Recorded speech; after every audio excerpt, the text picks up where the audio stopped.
Sir, I beg to give notice of the following motion, which is the current state of the nation.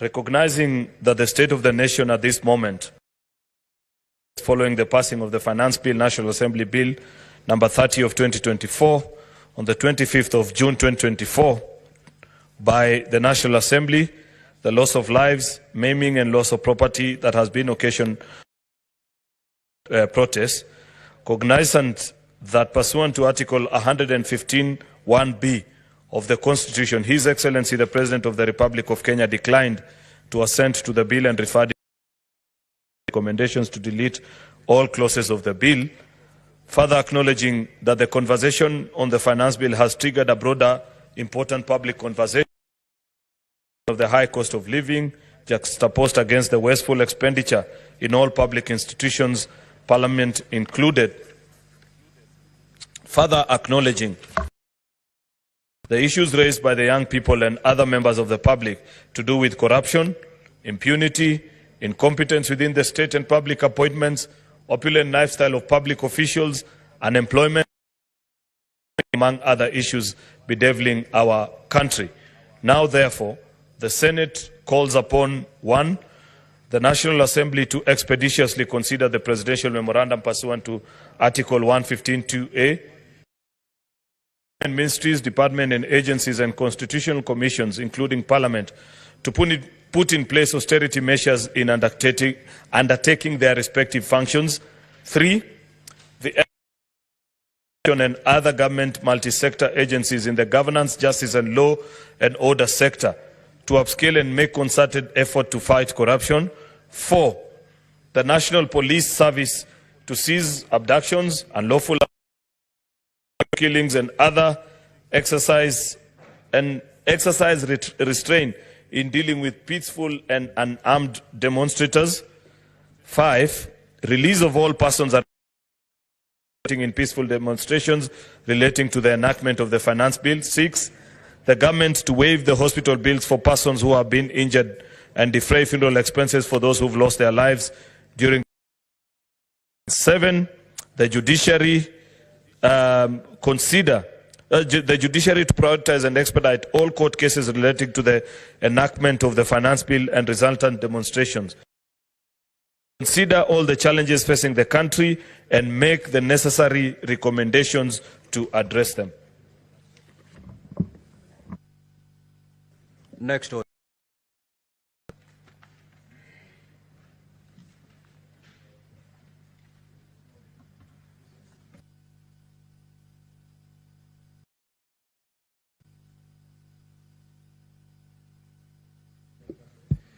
Order number 7, questions and statements. Order number 8, the current state of the nation. Majority Leader.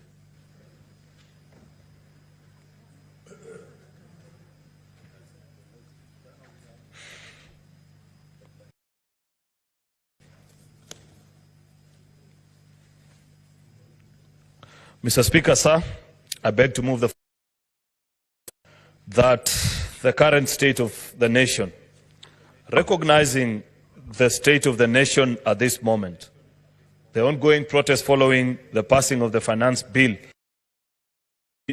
Bill number 30 of 2024, on the 25th of June 2024, by the National Assembly, the nation, recognizing the state of the nation at this moment, the ongoing protests following the passing of the finance bill, National Assembly Bill number 30 of 2024, on the 25th of June 2024, by the National Assembly, the loss of lives, maiming and loss of property that has been occasioned following these protests, cognizant that pursuant to Article 115(1) of the Constitution, His Excellency the President of the Republic of Kenya declined to assent to the bill and referred it back to the National Assembly with recommendations to delete all clauses of the bill, acknowledging that the conversation on the finance bill has triggered a broader, important public conversation on the question of the high cost of living juxtaposed against the wasteful expenditure in all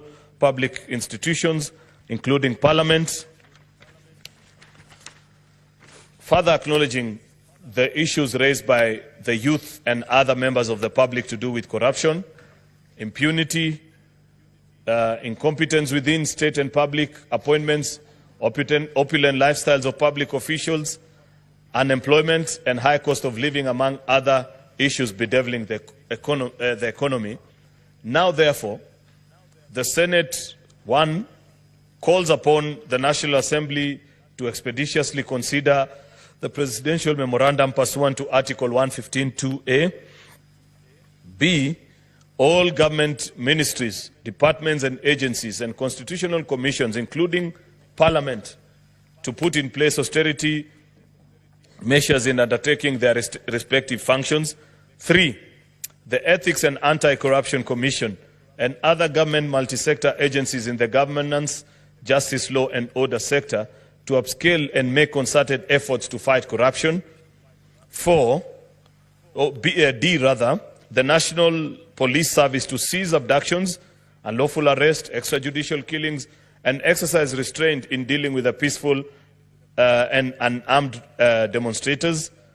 E, release of all persons arrested for planning and participating in the peaceful demonstrations relating to the enactment of the finance bill.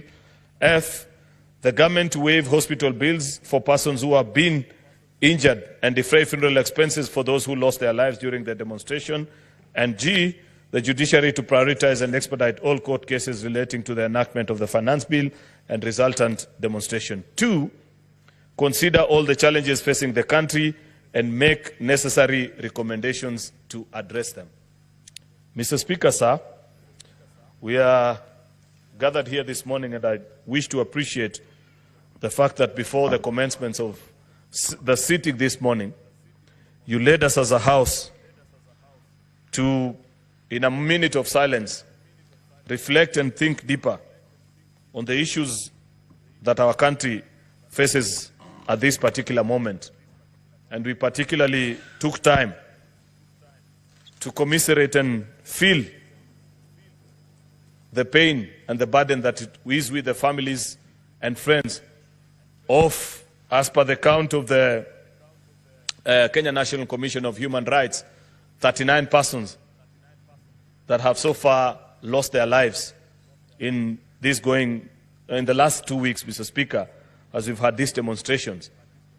Mr. Speaker, we acknowledge as a House, and I'd wish to go on record about this, that this is an indictment of us as a leadership in this country, that we are in an extremely difficult place where, if we are not careful, not many countries have gotten to this point and turned back.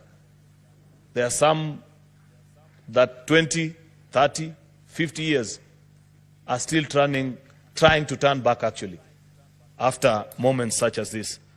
Therefore, this calls for introspection. This calls for a rethink. This calls for serious empathy on our part as a leader. And I have said this many times on the floor of this House, Mr. Speaker,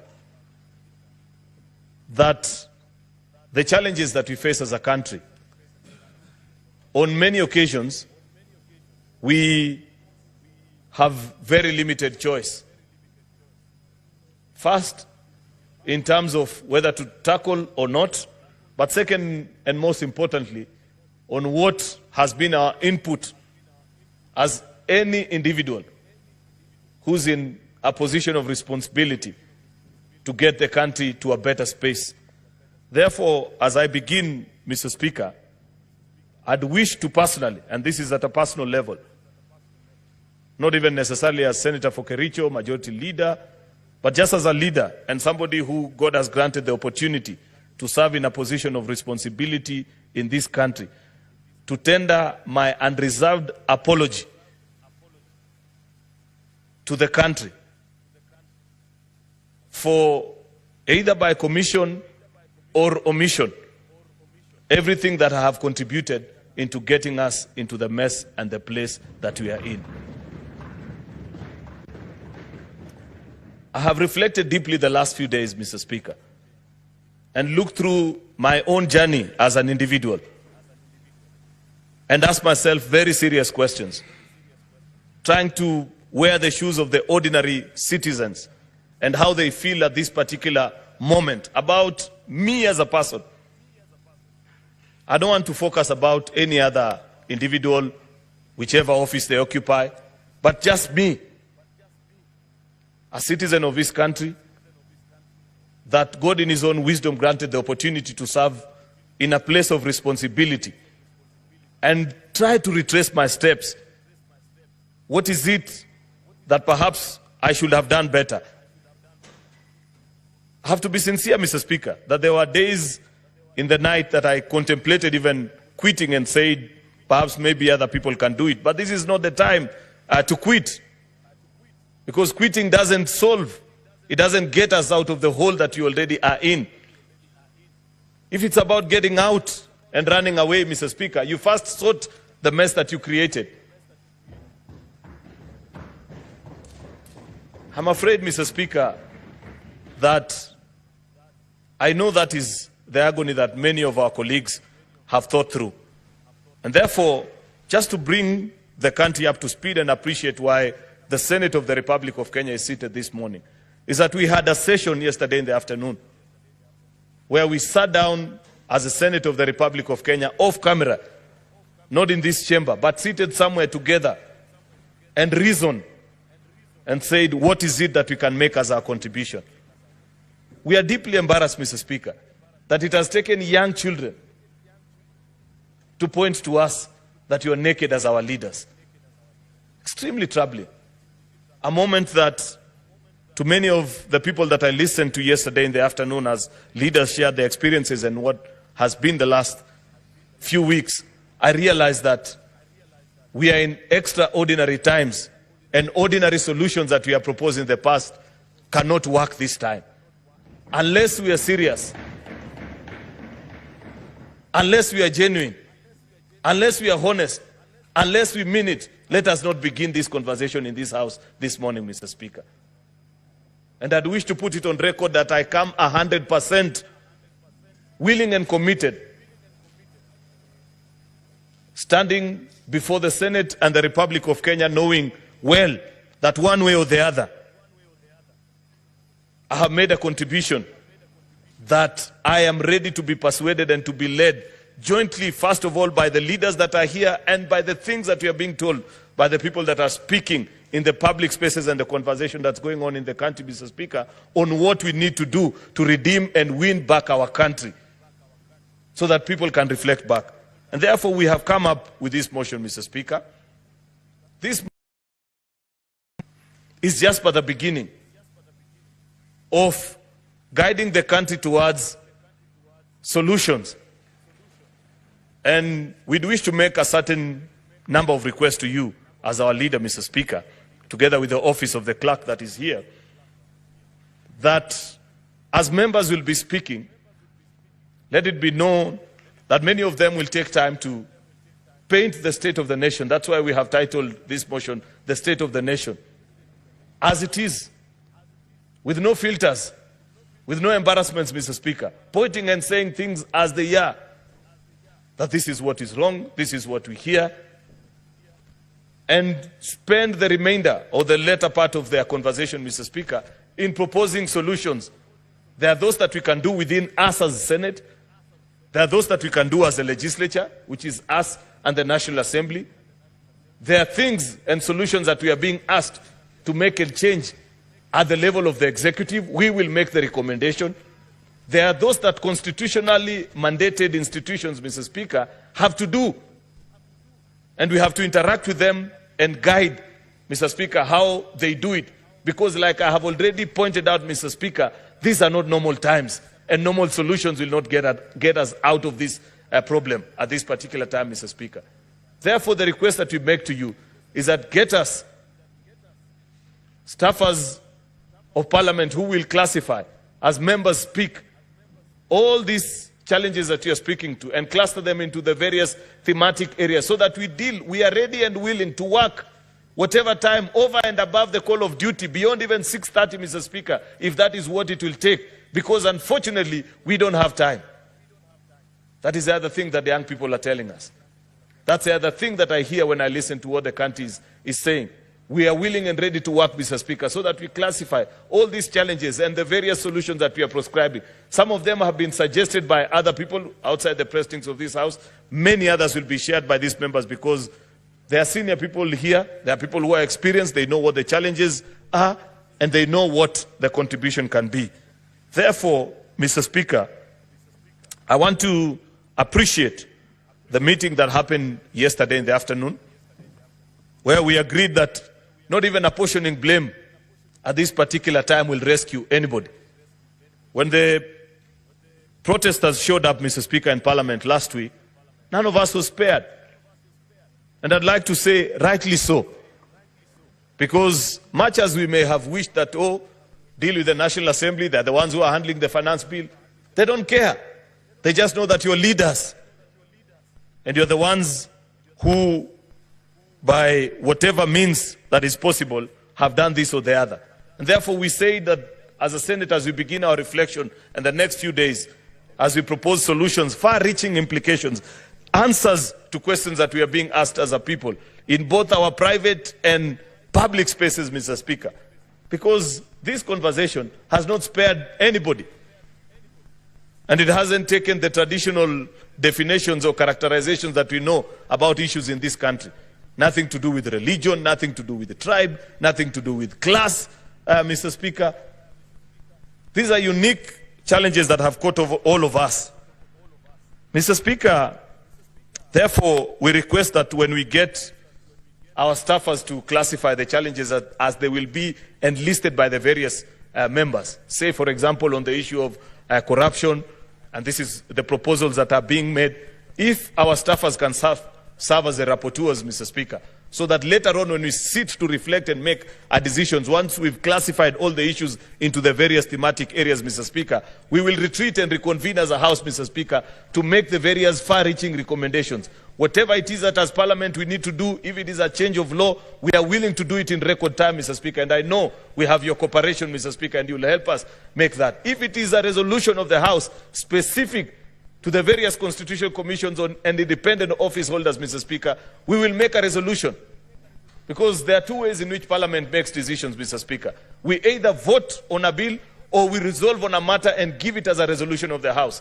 We intend to pursue whatever means it will take, Mr. Speaker, to heal the country and make us better as we are being challenged in the last few days, Mr. Speaker. The country is complaining of a broken system, Mr. Speaker, that nothing works. Absolutely nothing. That this is a rigged economy where only those with proximity to power and the advantage unduly given to them by the spaces they occupy, either in public or private institutions, Mr. Speaker, are able to enjoy living in the country. And we are being asked to repair and fix it. Where this thing has reached, Mr. Speaker, it needs an overhaul. I am afraid that not the usual glue and gum that we put into areas that are leaking will solve this time. It's completely broken. If it's a pipeline, Mr. Speaker, it is time to decommission and set up a new pipeline. That's what I hear as being challenged. We are being told that everybody wants a fair shot at life and not our children to get better chances at education. Better chances, Mr. Speaker. I grew through our public education systems, from primary to secondary to university, Mr. Speaker. And it was the best at that particular time. People are complaining, Mr. Speaker, that unfortunately, as it is today, nobody with a pen in this country take their children either to public, primary, secondary, or even university, because it's completely finished, Mr. Speaker. The picture of the primary schools that we all went to, Mr. Speaker, while it served and it worked at that particular time, public education is broken at this time. And we must make radical decision because, Mr. Speaker, that's what they are speaking to. And they are saying, while you guys are okay, what about the kid of the ordinary person? You know, Mr. Speaker, when every time I lost sleep, as I thought through about the issues that we've been through as a country, Mr. Speaker, I asked myself, where is it that we as leaders have lost touch with reality? I didn't grow up as a child of privilege, Mr. Speaker, for your information. I am 38 years old. I came to this parliament at the age of 29. The first 29 years of my life, I spent them in Eastlands, deep in the slums. I have sold sim, like these kids you see on our streets in Ngong Road as you drive, Mr. Speaker, and many times when I see them, I reflect back and I roll down my windows and I share with them because I know that they are complementing what their parents are doing. That's what sends these kids out to the streets. I know what it feels, Mr. Speaker. But why is it that when granted such an opportunity, we are not able to make it better? I believe that an opportunity to serve, Mr. Speaker, and this is what I hear us being told as the leaders, an opportunity to serve is to be reminded that we have issues, but we have looked at you and we think you have the wisdom and the ability to make it work for all of us. Can you go and serve?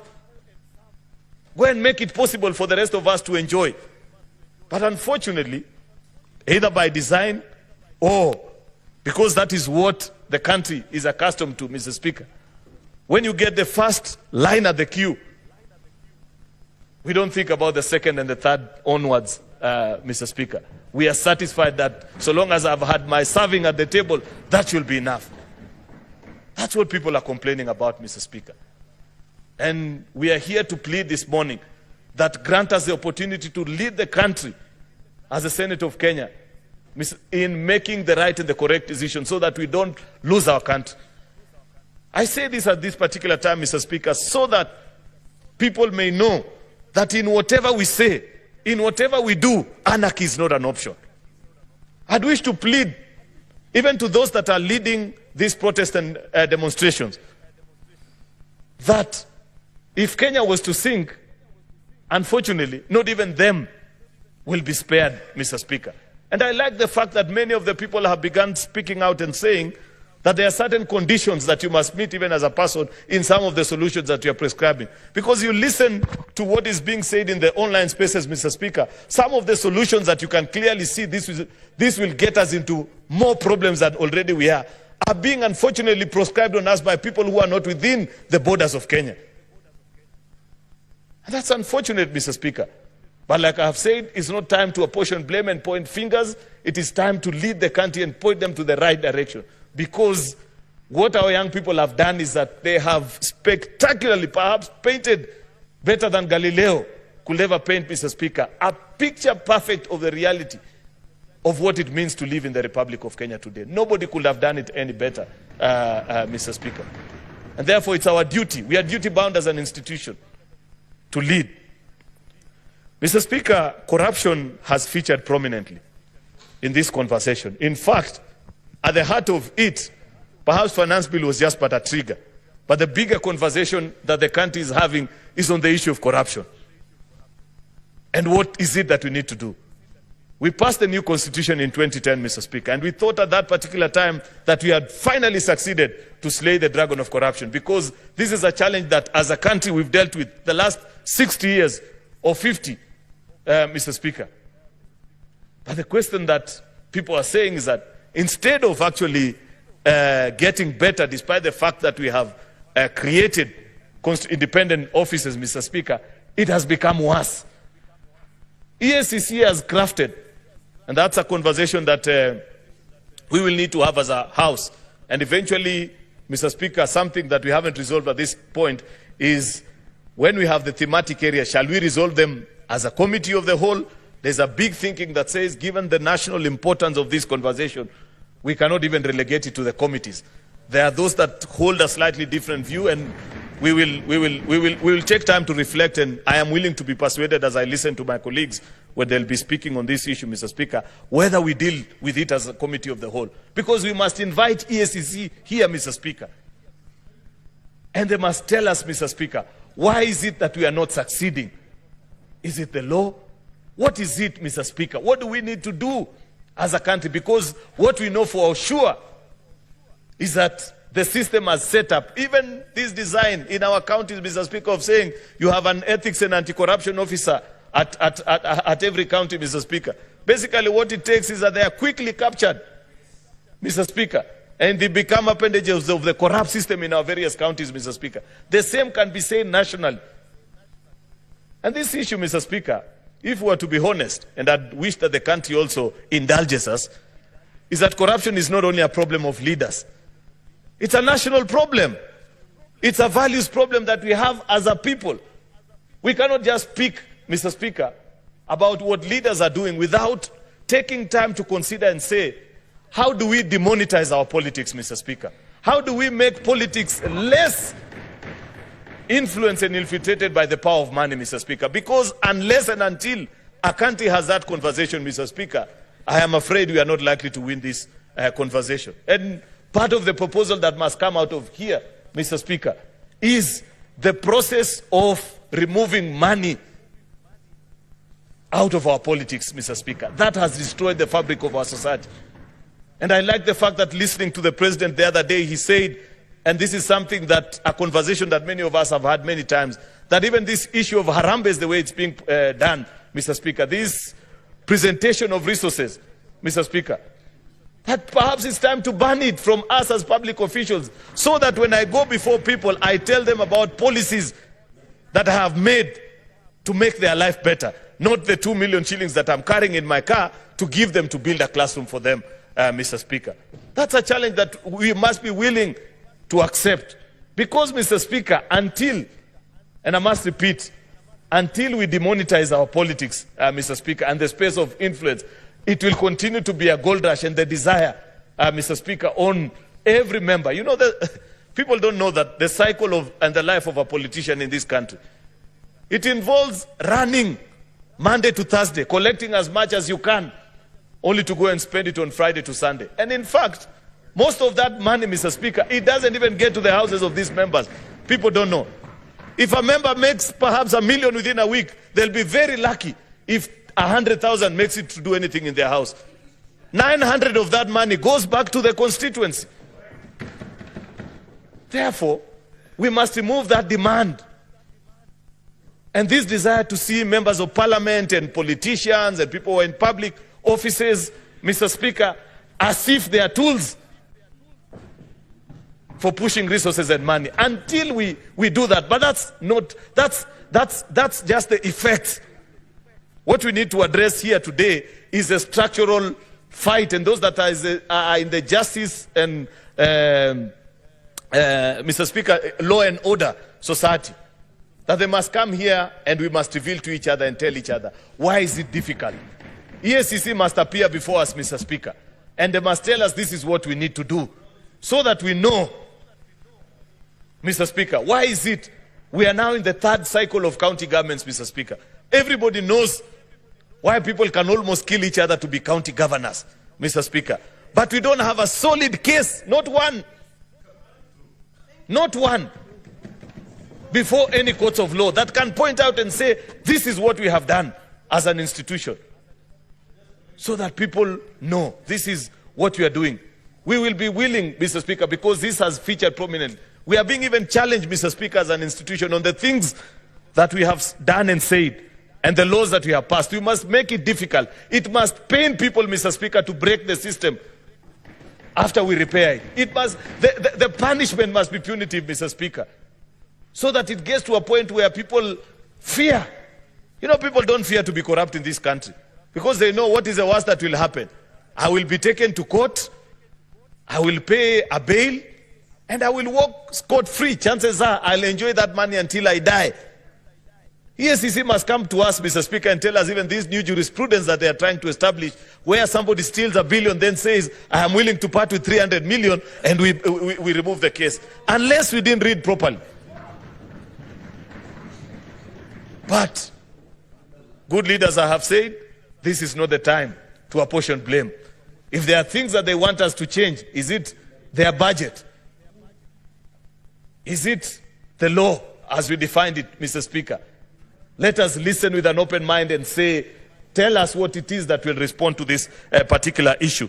Mr. Speaker, the judiciary also has been very silent while all this has been going. In fact, the only thing I've seen the Chief Justice speak about was on the issue of abductions, and I think later on, when her chambers were raided, she issued a statement or something to that effect.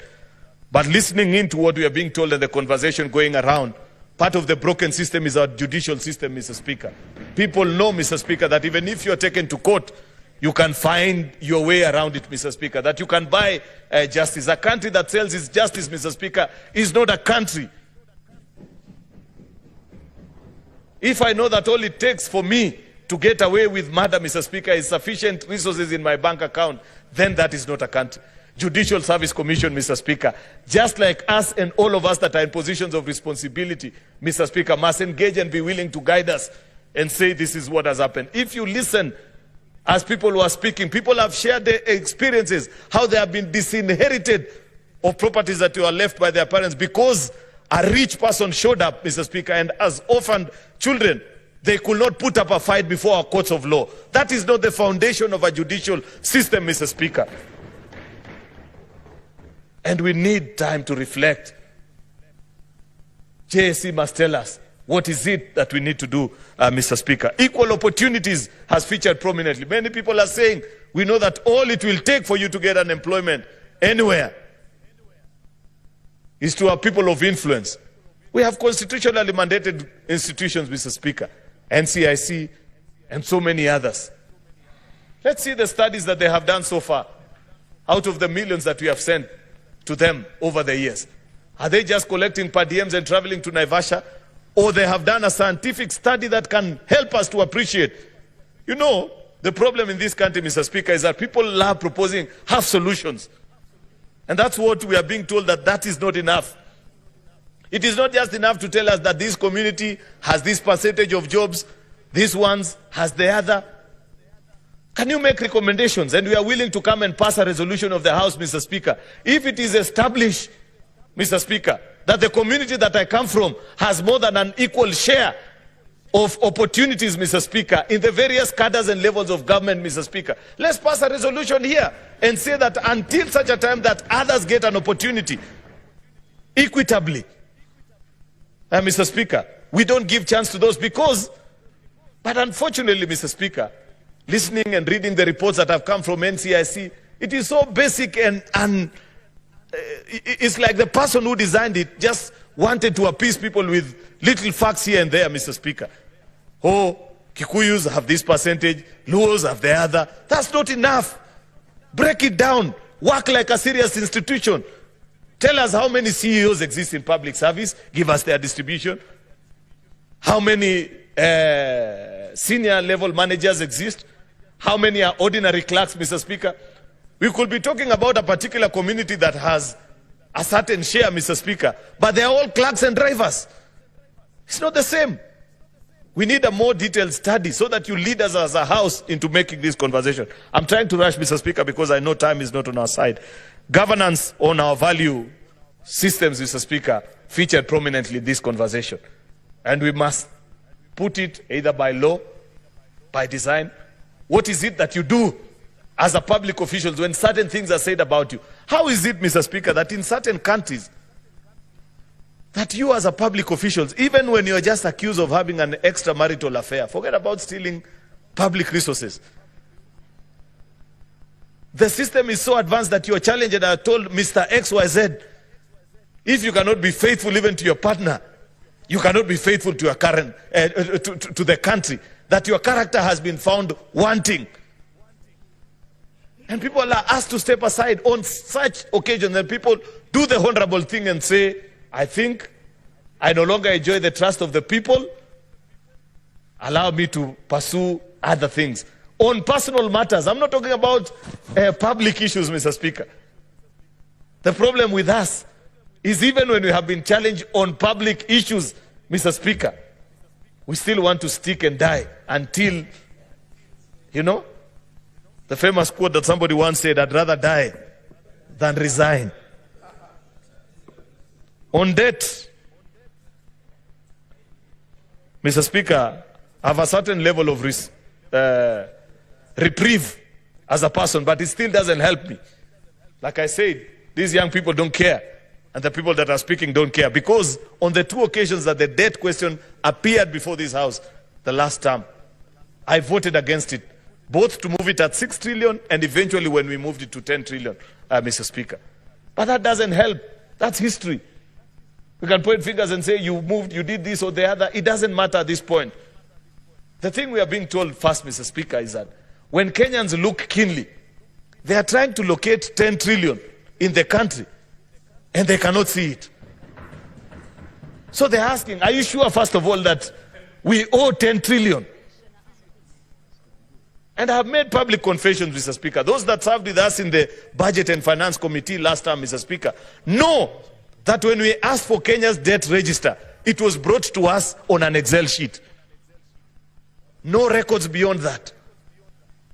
And you're being told, company this, you owe them this much, this is the rate at which you borrowed, and so on and so forth. It pointed out to a problem. In fact, on the day that I made my contribution and said that I reject this approval of the debt, raising of the debt ceiling to 10 trillion, that's part of the reasons that I raised that afternoon, Mr. Speaker.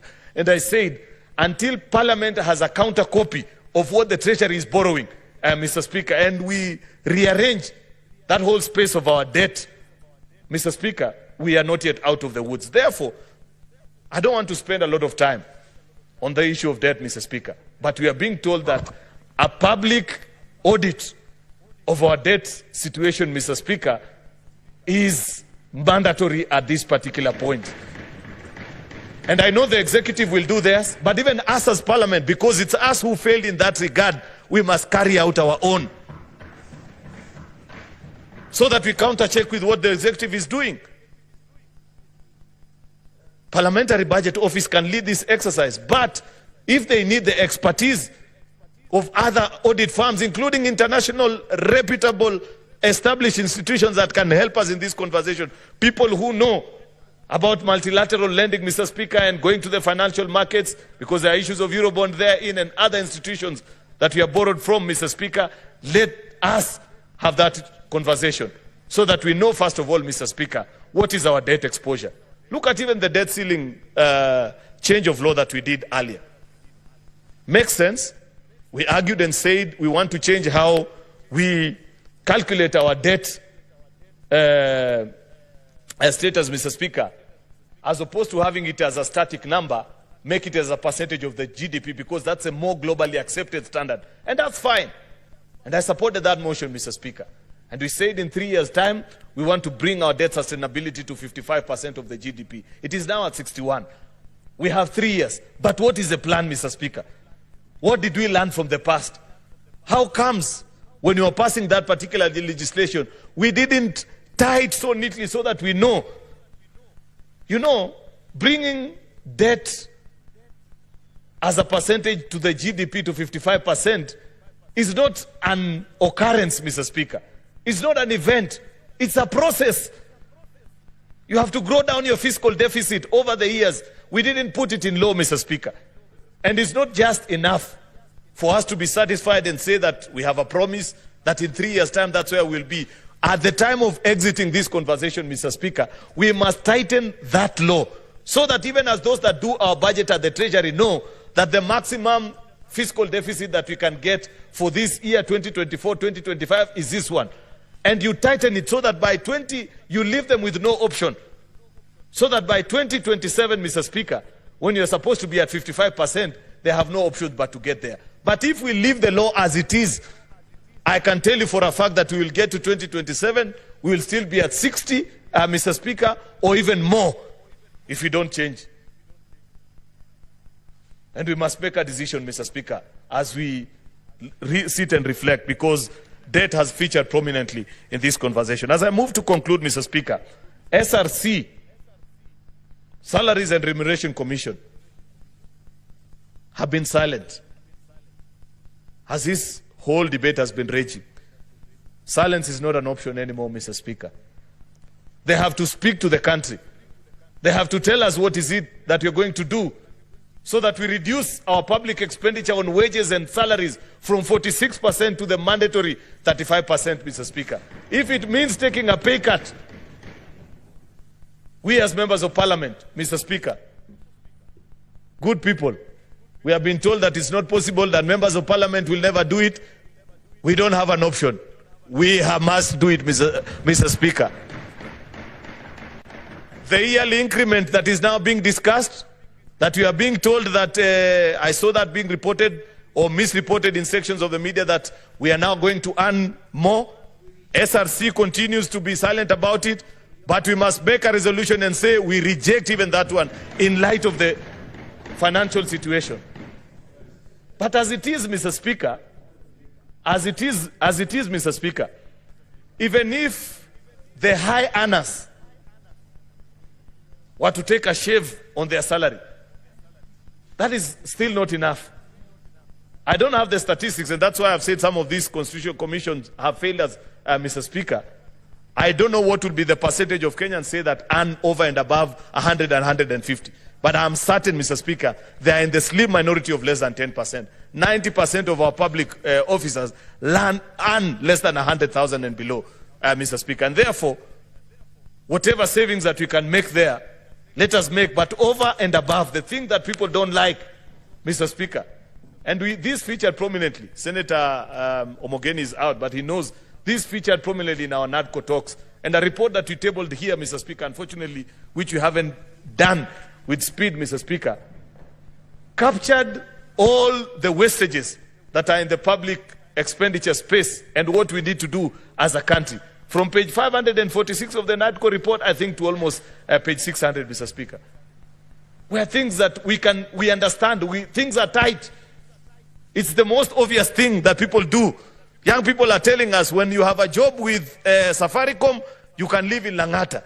But the day you lose that job, you move downwards to either to South B or Umoja until things get better. That's what we are not able to do as the leadership.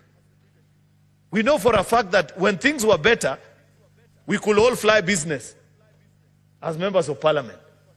But if you read the recommendation from NADCO, we have said any flight that is less than 3 to 4 hours, surely, must you fly business as a public official? 3 hours. You will not even sleep. You know? And so many things, Mr. Speaker, recurrent expenditure and wastages. Institutions, even parliament. And you know, I saw our staff criticize us and say, yes, we have been saying this or the other. But even our staffers, they need to know that this must come to them. You know, I've served as staff welfare chair, so I know a thing or two about expenditure in this institution. You will hardly get anybody in parliament, Mr. Speaker, on a Friday. Even to consider a report on something that happened in parliament, Mr. Speaker, people cannot consider it in parliament. It must be considered in Naivasha or Mombasa. As is the case in all our public institutions. We must lead by example, Mr. Speaker. And before we exit out of this motion today, we must give a blow-by-blow detail and say, what is it? What happens? Why is it that people cannot think in public offices on Fridays? That there must be somewhere in Naivasha, there must be somewhere in Kisumu, there must be elsewhere.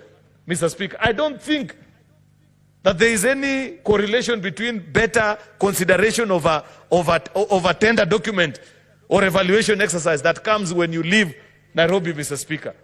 These are extraordinary times, Mr. Speaker, and I must appreciate that there has been guidance, Mr. Speaker, and we are being reminded that because the finance bill has now been sent back via presidential memorandum and all clauses have been deleted. You know, that's a space that many people misunderstand. And sometimes we need to help people also appreciate parliamentary procedures. Number one, finance bill remains to be a bill. It's not an act of parliament, like many people have seen misreported in public spaces and says, oh, it takes effect on such and such a day. But as a sign of goodwill and trust, because trust has been completely eroded at this time, Mr. Speaker, I think the worst thing to do is for the National Assembly to come. The Budget and Finance Committee considers that recommendation immediately, Mr. Speaker, so that people are satisfied that that is behind us. But having done that, of more importance, the National Treasury must table the new budget estimates that captures, Mr. Speaker, the new reality. Less 3.9 trillion, less the 346 that was lost. And people must take a cut. In fact, my proposal, Mr. Speaker, it's a very simple exercise. 346 out of 3.9 trillion budget, Mr. Speaker, is 9%. At least at the national level. Because I wouldn't wish that the same be applied to our counties. For counties, it must be on equity basis, Mr. Speaker. But on government, national government institutions, Just do a pro rata cut. If your budget was 300 billion, Mr. Speaker, as an state department or an agency, you submit your new estimates less than 9%, so that you are left to go and do the reappropriation of whatever needs to be done. And by next week, Mr. Speaker, we have a new budget that captures that particular reality, because, like we are being reminded, living within our means is not an option anymore. And I believe that when our colleagues reconvene in the National Assembly, they'll be guiding us in that particular. But I have to be specific and say, because in the first instance, the distribution to counties was not pro rata, then the shave, I don't know what is being proposed, and we will wish to be reasoned, but it cannot be pro rata to counties, Mr. Speaker. We must, at the very least, I know it's not in my place, but at the very least, Mr. Speaker, counties should not get less than what they got last year. At the very least, Mr. Speaker. I know it's difficult, but somehow, someway, we must protect. Though, members, I don't know if you follow this conversation, even in our own county level, people have become more critical in budget-making process. And they are beginning to ask our county governors, can you lay out your budget in public? So that we see also, where is your confidential vote, like there was. You know, there are many budget lines that people don't follow. But now people are becoming more alive to reality of the budget-making process in our counties. And we'll speak later. I'm sure when colleagues speak, they will get time. I cannot say everything. To say on also the architecture of devolution, whether as is presently moving, Mr. Speaker, whether it can work. You know, Mr. Speaker, you are governor. Between 2013 and 2017, many young people, women, and the vulnerable made a life out of doing business with counties. And there was spread of resources within, you know, in every village, you could see a young person and you'd be told so and so, he's a road contractor, he supplies this and the other, he trades with the county, and therefore people could begin to appreciate. These are things that were completely unknown to the country before the promulgation of the new constitution. Post-2017, there are no such people in our villages, Mr. Speaker. In fact, I have said on the floor of this house many times that unless the governor is your personal friend, or sometimes even unless he's your father, nobody can dare supply to our counties anymore. Nobody can dare trade with them. As protectors and custodians of devolution, Mr. Speaker, the House charged with the responsibility to make sure that devolution works in our county. Before we exit this motion, we must propose a way forward. If it means forcing our governors to first clear all the pending bills that have been found to be eligible, Mr. Speaker, before rolling out any new development, so that you give life at least to the many women and young people, Mr. Speaker, that have lost whatever little savings that they had by trading with counties, Mr. Speaker. We must pass that particular resolution today, Mr. Speaker. On the issue of police, I just want to speak to two final issues, then I conclude. I once said in a public forum, I was asking, where is the IG? That was in relation to the killings that were going on in Cheruiyot Valley. It's been 2 weeks of protests, Mr. Speaker. Kenyans have lost their lives. Others have been beaten. There have been challenges. Police have faced also very difficult and hostile gangs on the streets. I am yet to hear the voice of the Inspector General. I am deeply troubled by that, Mr. Speaker. It cannot be right. We were in this country, though I was not a leader and I was a young person in university, Mr. Speaker, when we faced the post-election violence, day by day, General Hussein Mohammed will brief the country and speak to the country and give them an update of what is happening. How can we face such a crisis, Mr. Speaker? Up to this particular point, I don't know what the Inspector General thinks. I don't know what is the challenge. We don't know these things that are being discussed. Mr. Speaker, the question at the back of my mind, is this really the right man for this job? Mr. Speaker, we must think critically, finally, about Article 37. We have had conversations and debates here on this house, were the demonstrations peaceful or not, how is it that we continue to struggle as a country with this thing of peaceful demonstrations? What is it that we are supposed to do? Can't we guide and provide the way forward so that people can know that if I want to peacefully demonstrate as expected of me, under rights guaranteed under my constitution, what is it that we are supposed to do? Because a new trend is emerging, and we have seen this, Mr. Speaker, where any time when you organize a demonstration, infiltration and separating between those that are peacefully protesting, Mr. Speaker, and those that want to take advantage of the environment and the climate that has been created is difficult to distinguish. And I'd wish to request the House that we don't exit on this motion until first we provide the way forward and guidance. I listened, for example, Mr. Speaker, to one gentleman, one of the organizers of the Occupy Parliament crusade, and he said, according to them, they just wanted to come and sit outside here and listen and make noise as the debate on the finance bill was ongoing. And I said, okay, fair enough. But unfortunately, in the way that they communicated, it was impossible to tell how to do that kind of an occupation. I wish, Mr. Speaker, at that point, that there had been an engagement, either with your office, because you're the person who permits this kind of engagements, so that we know how is it that if today there are 100,000 people who want to come and present a public petition to Parliament, we should be able to facilitate it. So that they know what time they'll come, what they want to do, so that we set the rules and agree, and people know.